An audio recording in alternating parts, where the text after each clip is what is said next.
Hello বন্ধুরা, তোমাদের প্রত্যেককে স্বাগত জানাই আমাদের এডুকেশন বাংলা ইউটিউব চ্যানেলে। আজকের এই ভিডিওতে আমরা ক্লাস 9 যে সূচক অধ্যায়টি রয়েছে, দ্বিতীয় অধ্যায়, তো সেই চ্যাপ্টারের বা অধ্যায়ের আজকে আমরা পার্ট 1 শুরু করব। এই অধ্যায়ের প্রতিটি অঙ্ক স্টেপ বাই স্টেপ আমাদের এই চ্যানেলে কিন্তু ভিডিও আপলোড হবে। পার্ট 1, পার্ট 2 এরকম ভাবে প্রতিটা ভিডিও আপলোড হবে। তো আজ আমরা পার্ট 1 শুরু করছি।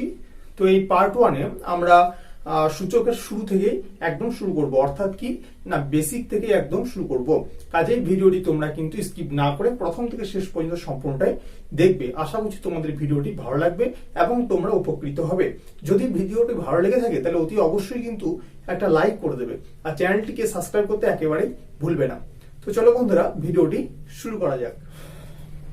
তো দেখো, আজ আমরা যেটি শুরু করব সেটি হচ্ছে সূচক। তো এই সূচক সম্পর্কে আগে ধারণা নেওয়ার পরই আমরা কিন্তু সূচকের যে মেন অঙ্কগুলি রয়েছে তোমাদের অধ্যায়ের বা কোষে দেখি 2, তো সেই অধ্যায়ের অঙ্কগুলি শুরু করব। তার আগে যে নিজে করি বা প্রয়োগের যে অঙ্ক রয়েছে সেগুলি তোমাদের কিন্তু পার্ট 2, 3-তে বুঝিয়ে দেবো। তো আজ এই পার্ট 1-এ আমরা এই যে সূচকের বেসিক এবং এর ফর্মুলা তা নিয়ে কিন্তু সম্পূর্ণ আলোচনাটা করব। তো প্রথমেই দেখো সূচক, ঠিক আছে। তো তার আগে সূচক জানতে গেলে আমাদেরকে একটা বিষয় জানতে হবে, সেটা হচ্ছে মনে করো আমি একটা সংখ্যা লিখলাম 2x। তো এই যে রাশিটা, এই একটা রাশি, তো এই রাশিটাই আমাকে জানতে হবে যে কোনটি সহগ এবং কোনটি, অর্থাৎ কোনটি চলরাশি এবং কোনটি ধ্রুবক এবং কোনটি কার সহগ। তো প্রথমে বলে রাখি, এই যে 2x এই রাশিমালায় xটা হচ্ছে কি, xটা হচ্ছে চলরাশি, xটা হচ্ছে চলরাশি এবং যে 2টা হচ্ছে কি না ধ্রুবক বা কনস্ট্যান্ট। এবং এই যে 2 কে বলা হয় x এর সহগ, এই 2 কে x এর সহগ বলা হয়। স্বাভাবিক আমি যদি এরকম বলি যে 2x3, এবার এখানে যদি বলা হয় যে x³ এর সহগ কত, তখন নিশ্চয়ই উত্তর হবে কত, 2। x³ এর সহগ হচ্ছে 2। এবার প্রশ্ন আসতে পারে যে xটা চলরাশি এবং 2টা ধ্রুবক হলো কেন। xটা চলরাশি এই কারণেই, কারণ x এর মান আমি 1, 2, 3 যা খুশি 2, 3, 4, 5 যা খুশি আমি বসাতে পারি। কিন্তু 2 এর জায়গায় 2 কে কখনোই আমি 3 লিখতে পারি না, 4 লিখতে পারি না, 1 লিখতে পারি না। 2 কে 2 রাখতে হবে, কারণ 2 = 3, 4, 1 কোনোটাই নয়। সে কারণেই এটা ধ্রুবক, কারণ এটার পরিবর্তন করা যায় না। আর এক্সট্রা চলরাশি, কারণ এই যে রাশিগুলি চলে চলে যায়, সে কারণে এটা চলরাশি। তাহলে এতটা ক্লিয়ার যে কোনটা সহগ। স্বাভাবিক তোমাদেরকে আমি দিচ্ছি একটা, তোমরা এখানে বলবে যে এই রাশিটার সহগ কি। তোমরা কমেন্টে আমাকে জানাবে যে এই রাশিটার সহগ তোমাদের কত। স্বাভাবিক তোমাদেরকে দিলাম 15y²। তোমরা এখানে বলবে যে y² এর সহগ কত। তোমরা বলবে y² সহগ কত। y² সহগ অবভিয়াসলি কত না 50। আচ্ছা, এইবার আমরা যে বিষয়টি আসবো সেটি হচ্ছে, এটা তোমাদেরকে জানানো কিন্তু প্রয়োজন ছিল, সেই জন্য তোমাদেরকে জানিয়ে দিলাম। এরপর তোমাদের মেন যে বিষয় সেটা হচ্ছে সূচক। তো সূচক কি। স্বাভাবিক আমি একটা রাশি দিলাম x²। এই যে x² রাশিটা লিখলাম, এই রাশির এই যে 2টা রয়েছে, এই 2টাকে কি বলা হয়, x এর ঘাত, x এর ঘাত, বা এটাকে আমরা ইংলিশে বলি কি x⁻², x⁻²। এর জায়গায় অন্য কিছু থাকতে পারে, x⁻3। তাহলে আমরা এটা কি বলবো, x⁻3। এই যে 3 সেটাকে বলা হচ্ছে সূচক। এবং এই যে xটাকে আমরা বলবো কি নিধান, এই xটাকে আমরা বলবো নিধান। এবং যেটা পাওয়ারে থাকবে বা ঘাত, যেটা অর্থাৎ উপরে থাকবে, সেটাকে বলবো আমরা সূচক। তাহলে এটা ঘাত বা সূচক এবং xটা হচ্ছে কি নিধান। তাহলে x এর ঘাত কত না, x এর ঘাত হচ্ছে 3। এইবার এই যে x এর মাথায় 2, x এর মাথায় 3, এগুলি মানে কি। স্বাভাবিক x এর মাথায় যদি আমি লিখি 4, তার মানে কি, তার মানে হচ্ছে x × x × x × x। অর্থাৎ এই সংখ্যাটিকে আমরা যতবার গুণ করব, ওই সংখ্যাটি দিয়ে যতবার গুণ করব, তার সংখ্যাটা থাকবে তার কত ঘাতে বা পাওয়ারে। স্বাভাবিক যদি এখানে y × y × y এরকম করে যদি 5টা y থাকে, তাহলে আমরা সেটা কি লিখতে পারি, y⁵। তাহলে বুঝতে পারলে, যতগুলি সংখ্যা ওই সংখ্যা দিয়ে গুণ করা হবে, সেই সংখ্যাটি থাকবে কত না এই যে সংখ্যাটি দিয়ে আমরা করছি তার পাওয়ারে, স্বাভাবিক আমরা এখানে এক্স এর করছি, তাহলে এক্স এর পাওয়ারে কত সংখ্যা হবে, যতবার এক্স গুণ হয়েছে, কতবার, একবার, দুবার, তিনবার, চারবার, তাহলে এখানে আমরা লিখবো এক্স টু দি পাওয়ার 4। এটাই হচ্ছে সূচক। তাহলে এটাই ছিল তোমাদের সূচকের বেসিক কনসেপ্ট। এইবার আমরা কি করব না সূচকের ফর্মুলাতে ঢুকবো। ভিডিওর একটু লেন্থি হলেও তোমরা কিন্তু দেখবে, তাহলে তোমাদের কোন রকম কিন্তু অসুবিধা হবে না এই সূচক থেকে অঙ্ক বুঝতে। তো এবার আমরা সূচকের সূত্রকে ঢুকছি। প্রথম যে সূত্রটি সেটা হচ্ছে x to the power m into x to the power n, x to the power m into x to the power n equal to কত, x to the power m plus n. তাহলে একই রাশি, দেখো সংখ্যা দুটি কিন্তু একই আছে, কি আছে, এক্স আছে, এটাও এক্স আছে, কিন্তু পাওয়ার দুটি আলাদা। এবং সেক্ষেত্রে এই দুটি যদি গুণের আকারে থাকে তখন কি হয় না পাওয়ার দুটি যোগ হয়ে যায়। দেখো সংখ্যাটি একই আছে এক্স, এবং পাওয়ার দুটি কি আছে, এখানে দেখো x to the power m into x to the power n, এখানে কি আছে সেটা যোগ হয়ে গেছে। স্বাভাবিক একটা উদাহরণের সাহায্যে বুঝে, মনে করো এখানে আছে 5 to the power 2 into 5 to the power 1, তাহলে এটা কত হবে, তাহলে এইটা হবে কত না 5 টু দি পাওয়ার, যেহেতু 5 আছে তাহলে 5 টু দি পাওয়ার 2 প্লাস 1, পাওয়ার দুটি কি হবে যোগ হয়ে যাবে। কখন হবে, যখন গুণের আকারে থাকবে।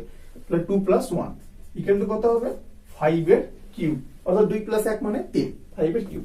স্বাভাবিক, কিন্তু যদি আরেকটা বলি, যদি স্বাভাবিক মনে করো তোমাকে এরকম দিল 3d square into 2ad square, তখন কিন্তু হবে না, তখন কিন্তু এরকম যোগ আকারে লেখা যাবে না। কারণ কি বলেছিলাম যে এই দুটিকে, যে দুটির সংখ্যার পাওয়ার রয়েছে সেই দুটি সংখ্যা কিন্তু একই হতে হবে।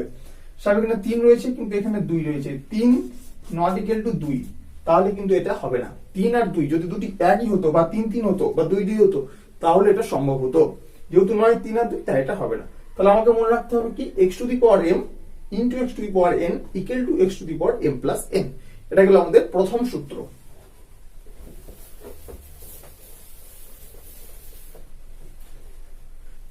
এইবার আসবো আমরা দ্বিতীয় সূত্রে, এরপর আসবো আমরা দ্বিতীয় সূত্রে। দ্বিতীয় সূত্রটা কি, x to the power m, x to the power m by x to the power n। তাহলে দ্বিতীয় সূত্রটা হচ্ছে আমাদের যে x to the power m by x to the power n, যদি এটা ভাগের আকারে থাকে, আগেরবারে দেখলাম আমরা কি গুণের আকারে ছিল বলে যোগ হয়েছে, এবার যদি ভাগের আকারে থাকে তাহলে কি হবে, আর যদি ভাগের আকারে থাকে তখন কি হবে না এই পাওয়ার দুটি বিয়োগ হয়ে যাবে, অর্থাৎ x to the power m minus n। কখন হবে, যখন m গ্রেটার দেন n, অর্থাৎ n এর থেকে যদি m টা বড় হয় তখন আমরা এই সূত্রটা অ্যাপ্লাই করব কি, x to the power m by x to the power n equal to x to the power m minus n। স্বাভাবিক একটা উদাহরণ মনে করো 2 to the power 2 by 2 to the power 3, তাহলে এটা কি হবে, তাহলে এটা কত হবে, স্বাভাবিক এখানে আমি নিচ্ছি এটা 1, কারণ এখানে বলেছে দেখো m টা গ্রেটার দেন, অর্থাৎ n এর থেকে m টা বড় হতে হবে, অর্থাৎ নিচেটা থেকে পাওয়ারটা থেকে উপরের পাওয়ারটা বড় হতে হবে। তাহলে উপরে পাওয়ার আছে 2, নিচের পাওয়ার আছে 1, তাহলে এটা আমরা কি লিখবো 2 টু দি পাওয়ার 2 মাইনাস 1 মানে 2 to the power 1, 2 to the power 1 মানে কত, 2 টু দি পাওয়ার 1 মানে 2, কারণ এটা একবার গুণ হলে 2ই হয়। তাহলে এটা হচ্ছে এই সূত্র। এইবার যদি m টা বড় না হয়ে n টা বড় হয়, অর্থাৎ n গ্রেটার দেন m হয়, তাহলে n গ্রেটার দেন যদি m হয় তাহলে সেক্ষেত্রে কি হবে সূত্রটা, সেক্ষেত্রে x to the power m by x to the power n equal to কি হবে, x to the power 1 by n minus m। সেক্ষেত্রে এই সূত্রটা হবে, কোন সূত্রটা, এই সূত্রটা, যে x to the power m by x to the power n equal to x to the power 1 by n minus m হবে। কখন, যদি n গ্রেটার দেন m হয়। বিষয়টা উদাহরণের সাহায্যে বুঝাই, বিষয়টা উদাহরণের সাহায্যে বুঝিয়ে দিচ্ছি। দেখো মনে করো এরকম কোন একটা সংখ্যা আছে যে 2 to the power 3 by 2 to the power 4, তাহলে এখানে খেয়াল করলে দেখতে হবে যে এইটা তো m মানে 3, m এর জায়গায় কত আছে 3, আর 4 টা হচ্ছে n, অর্থাৎ n এর জায়গায় কত আছে 4, তো স্বাভাবিক তোমরা দেখতে পাচ্ছ যে 3 থেকে 4 বড়, অর্থাৎ m এর থেকে n বড়। তাহলে সেক্ষেত্রে আমাদের কি হবে, সূত্র অনুযায়ী 2 টু দি পাওয়ার 1 বাই কত হবে 4 মাইনাস 3, তার মানে কত হলো 2 টু দি পাওয়ার 1, 4 মাইনাস 3 মানে কত 1, আর 1 বাই 1 মানে 1, তাহলে ইকুয়াল টু হচ্ছে 2 টু দি পাওয়ার 1, তার মানে হচ্ছে 2। এই সূত্রটা অ্যাপ্লাই করতে পারো। দেখো এবার যদি আমরা ওই যে m গ্রেটার দেন n ছিল সেই সূত্র অনুযায়ী করি তাহলে কি হবে, তাহলে দেখো বিষয়টা কিরকম দাঁড়াবে। যদি আমরা এরকম করি, যখন সে m গ্রেটার দেন n সূত্রটা ছিল সেই অনুযায়ী যদি করি তাহলে কি হবে না 2 টু দি পাওয়ার 3 মাইনাস 4, তখন কত হবে না 3 থেকে মাইনাস 4 বিয়োগ করলে কত হয় মাইনাস 1 হয়, 2 টু দি পাওয়ার মাইনাস 1 হয়। তাহলে 2 টু দি পাওয়ার যদি মাইনাস 1 হয়, এটা সরি এটা 1 বাই হতো আর কি, এটা 1 বাই হবে, এটা 1 বাই হবে, এটা 1 বাই, এটা 1 বাই হবে। তো এটা হচ্ছে 2 টু দি পাওয়ার যদি মাইনাস 1 হয় তাহলে কত হবে 1 বাই 2। কেন 1 বাই 2 হলো, কারণ এই ক্ষেত্রে একটা ফর্মুলা পড়েছে, সেটা আমরা পরে তোমাদেরকে বলছি, সেক্ষেত্রে একটা ফর্মুলা আছে। তাহলে এই গেল 2 নম্বর সূত্র। এরপর আসবো আমরা 3 নম্বর সূত্রে। 3 নম্বর সূত্রটা কি দাঁড়াচ্ছে, 3 নম্বর সূত্রটা দেখো, যদি এরকম হয় যে x to the power m, x to the power m তার whole to the power n, তাহলে কি হবে, তখন কি হবে না এই দুটি গুণ হয়ে যাবে, অর্থাৎ এটা কি হবে x to the power m n, অর্থাৎ x to the power m তার হোল পাওয়ার যদি n হয় তাহলে এটা কি হবে x to the power m n। স্বাভাবিক উদাহরণ দিই, মনে করো 2 টু দি পাওয়ার 2 তার হোল কিউবে কত, হোল কিউব অর্থাৎ তার পাওয়ার, তার হোল পাওয়ার আছে 3, তাহলে এটা কত হবে না 3 এর সাথে কি হবে দুইটা গুণ হয়ে যাবে, অর্থাৎ 2 টু দি পাওয়ার 6 অ্যান্সার হবে, এবং সেটা 2 কে 6 বার গুণ করে যত উত্তর হবে তোমরা সেটা লিখবে। তাহলে এটা হচ্ছে ফর্মুলা। এরপরে আসছি পরের ফর্মুলায়। এবার আসবো আমরা 4 নম্বর ফর্মুলা। 4 নম্বর ফর্মুলাটা কি, 4 নম্বর এই সূচকে যদি এই ফর্মুলাগুলো ভালোভাবে মনে রাখা যায় তাহলে কিন্তু অনেকটা অঙ্ক এগিয়ে রাখা যায়। তো দেখো 4 নম্বর ফর্মুলাটা কি, x y to the power যদি m হয়, x y to the power যদি m হয় তাহলে সেক্ষেত্রে আমরা লিখতেই পারি যে x to the power m y to the power m। কেন লিখলাম, কারণ দুটি হোল পাওয়ার আছে, হোল অর্থাৎ x y, যদি x টা বাইরে থাকতো তাহলে কিন্তু x এর পাওয়ার m হতো না, কারণ সেটা ব্র্যাকেটের বাইরে আছে, এটা ব্র্যাকেটের ভেতরে আছে বলে দুটি পাওয়ার একই হবে। স্বাভাবিক উদাহরণ যদি এরকম হয় 2 into 5 whole to the power 3, তাহলে আমরা এটা কি লিখতে পারি, ইকুয়ালটা আমরা লিখতে পারি 2 to the power 3 into 5 to the power 3। কখনোই এই জিনিসটা বারবার বলে রাখছি, কখনোই ভুলটা করবে না। অনেক কি করে না 2 into 5 whole to the power 3, তার মানে কি করে দেয় 5 দুগুণে 10 তার কিউব কিন্তু করে দেয়, অনেকে এই ভুলটা করে, এই ভুলটা কখনোই করবে না।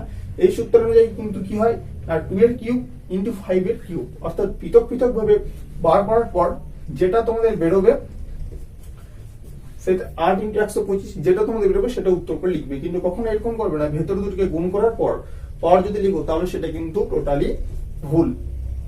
এটা গেল 4 নম্বর সূত্র। এরপর আসবো আমরা 5 নম্বর সূত্রে। 5 নম্বর সূত্রটা কি, 5 নম্বর সূত্রটা হচ্ছে x by y to the power যদি m হয় তাহলে সে আগেবারের মতোই ফর্মুলাটা, আগেবারটা কি ছিল গুণের আকারে ছিল, এবারটা ভাগের আকারে আছে, তাহলে সেটা কি লিখবো না x to the power m by y to the power m। এটা পৃথক পৃথক ভাবে হবে, অর্থাৎ আলাদা আলাদা হবে বলতে কি না এটা m টা x এর পাওয়ার হবে আবার y এর পাওয়ার হবে। কিন্তু যদি এরকম থাকতো যে x by y to the power m, তখন আমরা কি লিখতাম x এর কিন্তু m লিখবো না, তখন শুধু x by y to the power m। যদি পুরোটাই ব্র্যাকেট দিত এবং তার পাওয়ার m দিত তখন আমরা x to the power m by y to the power m লিখতাম। এটা গেল 5 নম্বর সূত্র। এইবার আসছে তোমাদের 6 নম্বর সূত্র, যেটা আমি তোমাদের কিছুক্ষণ আগে বললাম যে বলবো। 6 নম্বর সূত্র, 6 নম্বর সূত্রটা হচ্ছে x to the power minus n equal to 1 by x to the power n, x to the power minus n equal to 1 by x to the power n। স্বাভাবিক যদি এরকম হয় যে 2 টু দি পাওয়ার মাইনাস 3, তার মানে আমরা এটা কত লিখতে পারি, ইকুয়াল টু লিখতে পারি 1 বাই 2 এর কিউব, 1 বাই 2 এর কিউব। এই একটা গেল সূত্র। এইবার হচ্ছে সর্বশেষ সূত্র 7 নম্বর সূত্র এবং ইন্টারেস্টিং সূত্র। এই সূত্রটা কিন্তু অনেক সময় অনেক পরীক্ষায় কিন্তু, অর্থাৎ তোমাদের ক্লাসের বা ইউনিট টেস্ট পরীক্ষা বা ফাইনাল পরীক্ষায় কিন্তু তোমাদের এটা প্রমাণও করতে দেয় অনেক অনেক স্কুলে। তো দেখো এটা কিভাবে প্রমাণ করবে সেটাও আমি তোমাদের দেখিয়ে দিচ্ছি। 7 নম্বর সূত্র এবং শেষ যে সূত্র সেটি হচ্ছে x to the power 0 equal to 1। যে কোনো সংখ্যার পাওয়ার যদি 0 হয় তাহলে সেটার মান কত হবে বা ভ্যালু কত হবে 1। যে কোনো সংখ্যার পাওয়ার যদি 0 হয় তাহলে সেটার ভ্যালু কিন্তু সব সময় 1। এইবার প্রশ্ন আছে যদি পাওয়ারে 0 থাকে অর্থাৎ উপরে যদি 0 থাকে তাহলে তার ভ্যালুটা কিন্তু সবসময় 1 হবে। এটা কিন্তু বারবার মনে রাখবে। অনেকে কি করে, মনে করে এরকম আছে 5 টু দি পাওয়ার 1, অনেকে কি করে এটাকে 1 লিখে দেয়। অথবা এরকম যদি থাকে 5 টু দি পাওয়ার 0 এটা ইকুয়াল টু 5 লিখে দেয়। এটা কিন্তু নয়, 5 টু দি পাওয়ার 0 সবাই ভাবে যে 0 এর কোনো ভ্যালু নেই, 0টা মুছে দিলাম, বাকি রইল কি 5, তাহলে 5 অ্যান্সার। এটা কিন্তু ভুল, এটা কখনোই নয়। কোনো কিছু সংখ্যার পাওয়ার যদি 0 হয়, সেটা হাজার হোক, লাখ হোক, কোটি হোক, তার পাওয়ার যদি 0 হয় সেটা সর্বদাই 1। এইবার প্রমাণটা আমি করব। আচ্ছা, আমি LHS লিখছি যে x to the power 5 by x to the power 5। আচ্ছা, LHS টা বাদ দাও। x to the power 5 equal to x to the 5 equal to কত? আমি এটাতে লিখতেই পারি x to the power 5 minus 5। এটা কোন সূত্রটা পড়লো? এই যে সূত্রটা আমি তোমাদের বলেছিলাম, x to the power m by x to the power n। এই সূত্রটা কি ছিল? x to the power m minus n। তাহলে x to the power m by x to the power n equal to x to the power m minus n। তাহলে এই সূত্র অনুযায়ী আমরা এখানে এটা করলাম। কখন করলাম? যখন m ইকুয়াল টু n। দেখো এখানে m n দুটোই কিন্তু সমান, তাহলে m ইকুয়াল টু n এই শর্তটাই কিন্তু এই ক্ষেত্রে প্রযোজ্য, m equal to n। Clear? তাহলে x to the power 5 by x to the power 5 equal to আমরা লিখতেই পারি x to the power 5 minus 5। তাহলে এটা এবার দেখো ইমপ্লাইজ দাও, বা তোমাদের যদি বা দি থাকে তো বা দাও, বা এটা আমরা কাটতেই পারি x to the power 5 x to the power 5 যদি কেটে যায় উপর নিচে তখন কি হয় 1। আর এটা কত হয়? x টু দি পাওয়ার 5 থেকে 5 বিয়োগ করলে কত হয়? 0। তাহলে x টু দি পাওয়ার 0। দেখো এখানে প্রমাণ হয়ে গেছে যে 1 equal to x to the power 0 বা x to the power 0 equal to 1। Suppose তুমি এখানে x টু দি পাওয়ার 5 এর জায়গায় যে কোনো সংখ্যা ধরতে পারো, কিন্তু সংখ্যাটা অতি অবশ্যই কিন্তু একই হতে পারে, অর্থাৎ m আর n এর জায়গায় কিন্তু একই হতে হবে। তাহলে উপর নিচে দেখো কেটে গেল 1, আর equal to x to the power 5 minus 5, 5 minus 5 মানে 0, তাহলে x to the power 0 equal to 1। এটা হচ্ছে প্রুফ। তাহলে সূচক সম্বন্ধে এই যে সূত্রগুলি ধারণা আশা করছি তোমাদের কিন্তু ক্লিয়ার হওয়ার কথা। যদি কোনো রকম কোথাও অসুবিধা হয়, এই যতগুলি বুঝালাম এইগুলি বেসিসে কিন্তু তোমাদের কোষে দেখি টু এর যতগুলি অঙ্ক আছে প্রতিটা অঙ্ক খুব সুন্দরভাবে হবে। এর মধ্যে যদি কোনো রকম কোথাও অসুবিধা হয় অতি অবশ্যই কমেন্টে জানাবে, আমি তোমাদের সেটা সমাধান করে দেওয়ার চেষ্টা করব। এরপর পার্ট 2 এর ভিডিও আসতে চলেছে এবং সেই ভিডিওতে আমরা ধীরে ধীরে প্রতিটা লাইন ধরে প্রতিটা আর কি তোমাদের যে দাগের অঙ্কগুলি রয়েছে সব কিন্তু ধীরে ধীরে পড়াবো। তোমরা আমাদের চ্যানেলে কিন্তু অতি অবশ্যই ফলো করতে থাকো। আর আমাদের ফেসবুক পেজ রয়েছে সায়েন্স একাডেমিক সাজেশন, সেটা হচ্ছে আমাদের Facebook group science academic suggestion. সেখানে তোমরা জয়েন হতে পারো এবং তোমাদের অসুবিধার প্রশ্ন সেখানে তোমরা জিজ্ঞেস করতে পারো। আমাদের ভিডিওটি আশা করছি তোমাদের ভালো লাগবে। যদি ভালো লেগে থাকে তাহলে অতি অবশ্যই কিন্তু শেয়ার করবে, আর সাবস্ক্রাইব কিন্তু অতি অবশ্যই করে রাখো। দেখা হচ্ছে আবার পরবর্তী ভিডিওতে। ততক্ষণ ভালো থেকো, সুস্থ থেকো এবং আমাদের চ্যানেলটিকে নিয়মিত ফলো করে থাকো। সম্পূর্ণ ভিডিওটি দেখার জন্য প্রত্যেককে জানাই ধন্যবাদ।